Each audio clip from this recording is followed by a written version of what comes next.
Now, there on the right-hand side of your screen, you are taking a live look over the Strait of Hormuz at this hour. And as we've seen for quite a while, not a whole lot of movement as we see the conflict continue.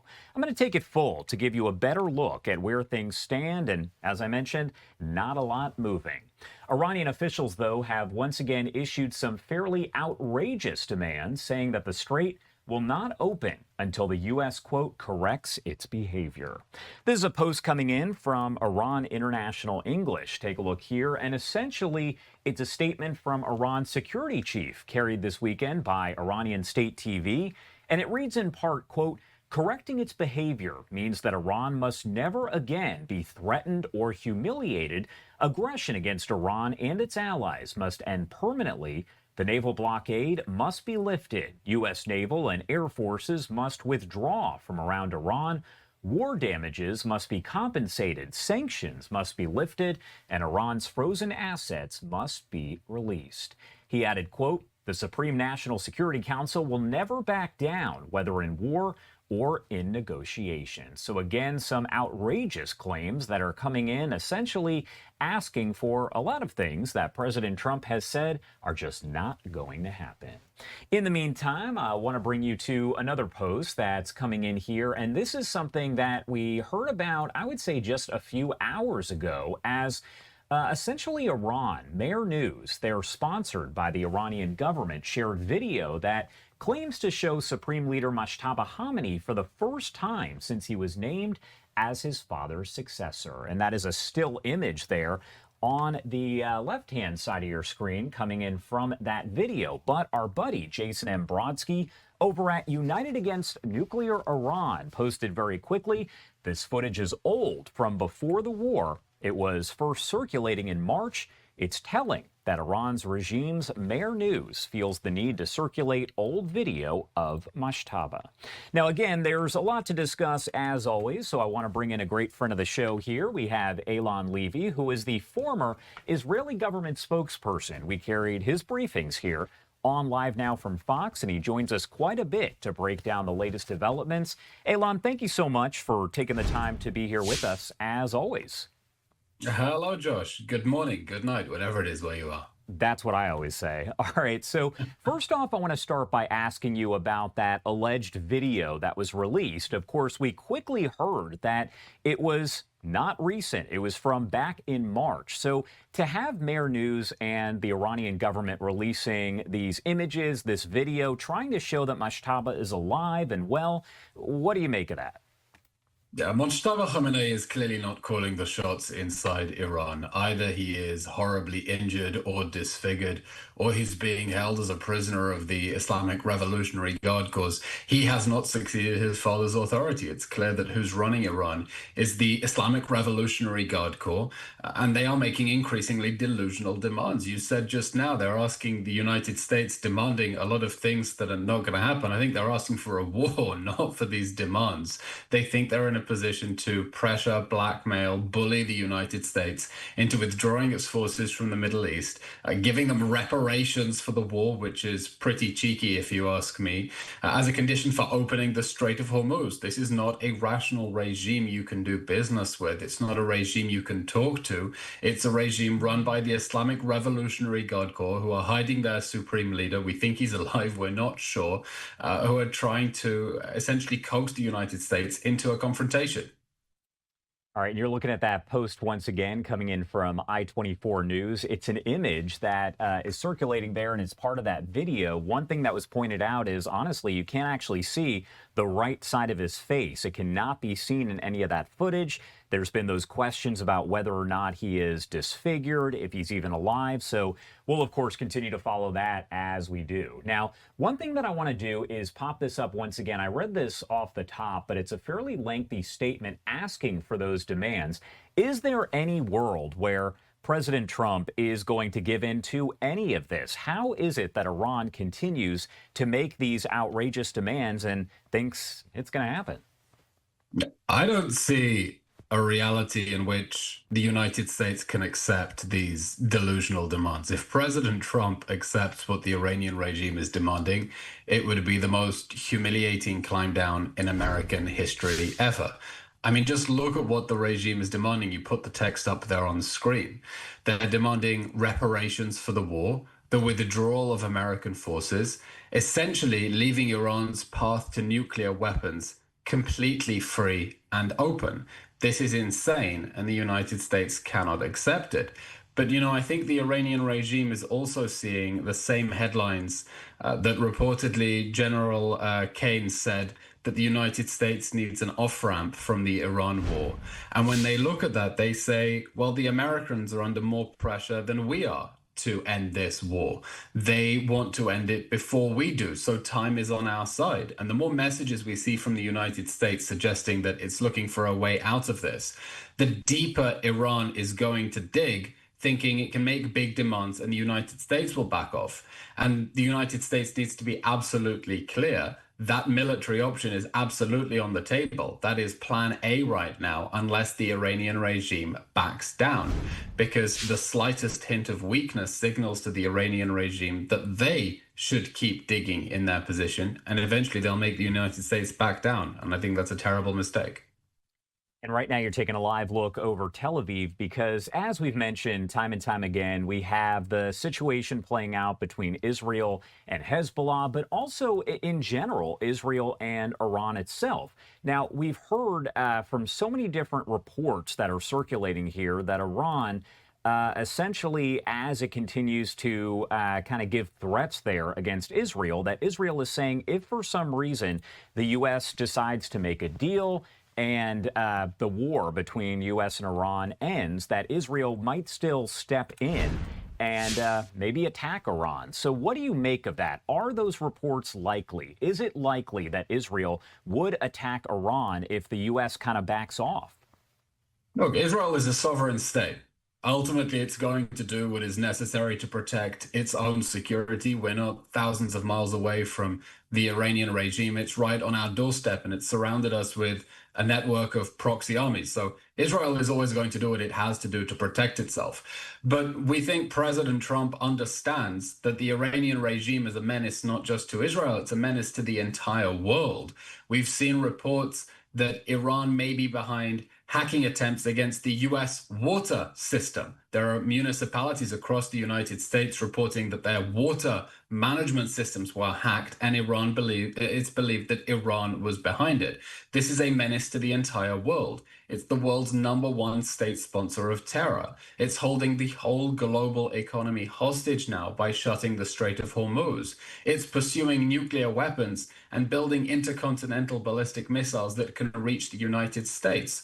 So I think President Trump realizes you have to deal with the Iranian threat now. Now, preferably through a deal. That Israel would love to see a deal that addresses the triple threat of the nuclear weapons, the ballistic missiles, and the proxy armies. But the Iranian regime is delusional. It's not rational. You can't negotiate with it. And I think President Trump understands he may have no option but to go back to war against the Iranian regime in order to protect the United States and in order to protect American leadership in the world. As far as the relationship there between President Trump and Prime Minister Netanyahu, and you and I have discussed this in the past, but we know that Netanyahu has made what almost seems as though a record of visits to the White House since President Trump started his second term there in office. What is that relationship like right now, and how has it maybe changed since President Trump's first administration or President Biden's first administration as well? Yeah, Netanyahu's last visit to the White House was, I think, his 8th meeting with President Trump since the president's re-election. This is an unprecedentedly close relationship between leaders and reflects the incredibly close coordination between the two countries at a military level, at a diplomatic level, at an economic level. And we see this now with the shift away from American military aid to Israel and towards a defense partnership. Netanyahu's saying he wants to completely end, reduce to zero American military aid to Israel. And instead, we're going to build more stuff together. We're going to develop more stuff together. This is a relationship that has evolved from a superpower and a very junior partner into a superpower and a very capable ally that has a lot of intelligence, a lot of defense technology that we can work on together. And I think that's how Netanyahu sees the future of the US-Israel relationship, one in which we're building stuff together, developing stuff together in a way that brings American jobs and Israeli security. Popping this up as well because we have all of these different reports. There's always, as you and I know, developments that happen in real time here. You can get one development every 10 minutes or so. But this one says that Iran executed 71 people in the month of July, and that is according to Iran Human Rights, saying Iran carried out at least 71 executions in July, including 6 protesters. The group says 444 executions have been documented so far in 2026, while only 67 were publicly announced by Iranian authorities. So again, more than 400, and those are just the ones that have been documented. So as this continues to happen, do you think that protesters there in Iran are going to be deterred in any way, or could there potentially be another uprising, so to speak, as we saw in January? This is a barbaric regime. It's a barbaric regime that hangs people from cranes. It stages public executions. This is medieval style barbarism.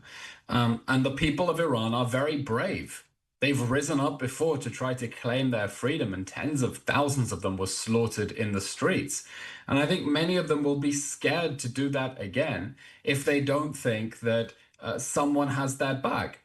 But we know that the protests kick off when the economy in Iran really deteriorates and gets in a bad shape.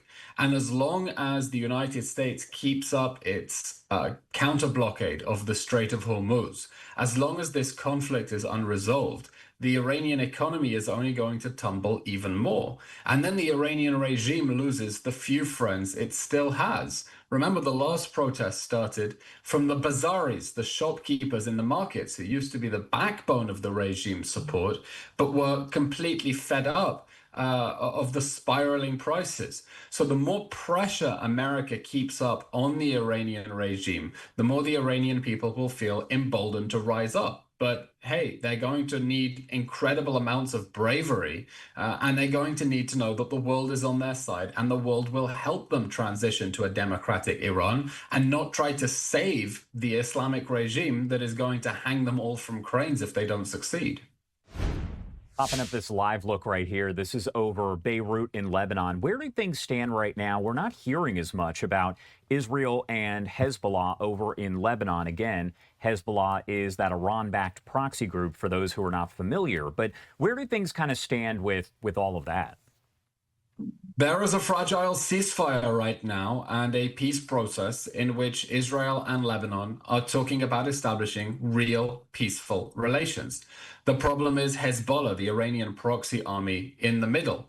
It's still shooting drones. Israel lost 2 soldiers last week from a Hezbollah drone attack, and Hezbollah does not want to disarm. And for there to be progress now, the Lebanese armed forces need to show they're serious about dismantling Hezbollah.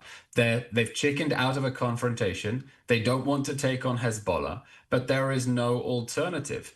The peace process basically says if the Lebanese armed forces dismantle Hezbollah and can take control of their own territory, then Israel will withdraw and create a peaceful border with the Lebanese government.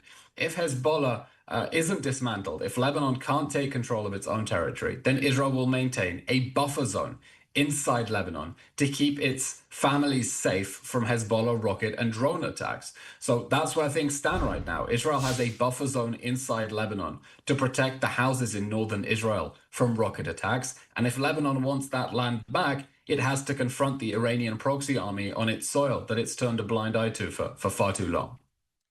What are you going to be watching for here, not just between the U.S. and Iran, not just between Israel and Iran, but everything that's taking place here out of the Middle East? What should folks be paying attention to in the coming hours, days, weeks, maybe months? We haven't even discussed one of the biggest developments in the last week, the establishment of Islamic NATO, Saudi Arabia, Pakistan, and Turkey, creating an alliance structure saying that an attack on one will be considered an attack on all. Now, this is at the same time that the Pakistani defense minister says that the whole Islamic world has to come together and confront Israel.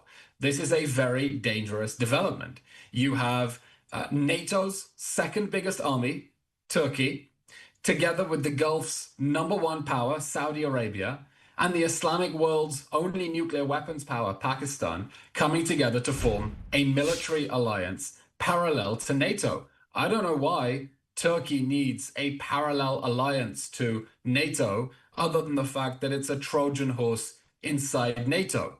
But let's see what happens with this alliance. Are they going to, are Pakistan and Turkey going to defend Saudi Arabia the next time it gets bombed by Iran or by the Houthis? How are they going to use their militaries to protect each other? And how is Turkey going to shift away from the West? How is Saudi Arabia going to shift away from the Abraham Accords dynamics? And how is Pakistan going to shift away from being a mediator to being a hostile power? These are big tectonic shifts here in the region that don't augur well for the West. And I think everyone should be concerned and everyone should be asking very tough questions. Why does a NATO ally, Turkey, with the second biggest NATO army, need a parallel alliance structure to defend itself from attack if it has NATO? All right, Eylon Levy, as always, thank you so much for taking the time to join us. Anything that we missed, anything that you want to make sure we mention before I let you go? The Iranian regime has been poking a finger in President Trump's eye for months now. It was given a diplomatic deal to end the war, and they just couldn't take it. They couldn't accept diplomacy, go away quietly, give President Trump that ladder to climb down from the tree. They've kept shooting at ships in the Strait of Hormuz. They're making increasingly delusional demands. And here in Israel, we suspect it's only a matter of time until President Trump realizes that a return to war against the Iranian regime is inevitable. And we all need to understand that the regime really is giving the American administration no choice in this matter. And it really is a question not just about protecting regional security, but protecting American leadership and credibility as well. Eylon Levy, former Israeli government spokesperson. And before anyone asks, we did not coordinate our outfits here. Thank you so much for being here with us as always. We appreciate it. Thank you, Josh.